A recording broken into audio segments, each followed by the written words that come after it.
জিব্রাইলের দায়িত্ব হলো সর্বপ্রথম হাসরের মাঠ থেকে তুমি আমার বন্ধুরে দাঁড় করাও। জিব্রাইল পাগল পাগল হইয়া হাসরের মাঠ তালাশ করবে রে, আল্লাহর হাবিব কোথায় আছে। গোটা হাসরের মাঠ তালাশ করবে, জিব্রাইল পাগল পাগল হয়ে যাবে, নবীরে পাবে না। যেই জিব্রাইল কতবার নবীর রোজায় আসছে, কিন্তু এখন নবীরে পায় না রে। গোটা হাসরের মাঠ তালাশ করে পাগল হয়ে যায়, নবীরে পায় না।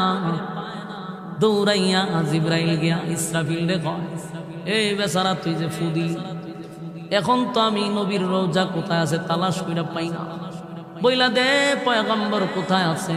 কয় আমারে জিগাও লাভ নেই, মাটিরে জিগাও, কারণ মাটির মধ্যে আছে, মাটি তো কইতে পারে।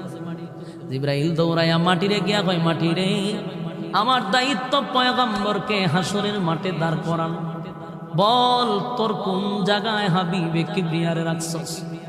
মাটি কয়, জিব্রাইল, ইসরাফিলে যখন বাঁশি বাজায়া দিছে, আমার মধ্যে এমন কম্পন সৃষ্টি হইছে, আমি মাটির মধ্যে মাটি নাই, এমন ওলট পালট হয়ে গেছে, আমি যে আমার মধ্যে নবীরে কোথায় রাখছি আমিও জানি না।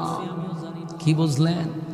জমিনের মধ্যে এমন জাল জ্বালা শুরু হয়েছিল, মাটি নিজেই কয় আমার মধ্যে আমি নেই, পয়গম্বর কোথায় আছে আমি জানি না।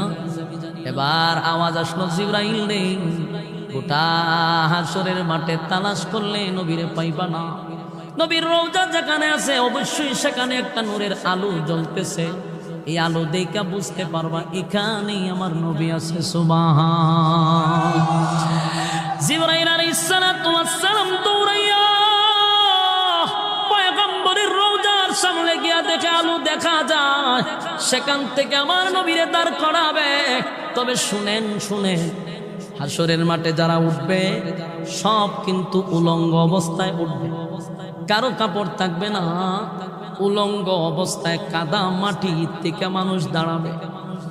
কিন্তু আমার আপনার নবীর আল্লাহ উলঙ্গ অবস্থায় উঠাবে না। আল্লাহ বলে, জিবরাইল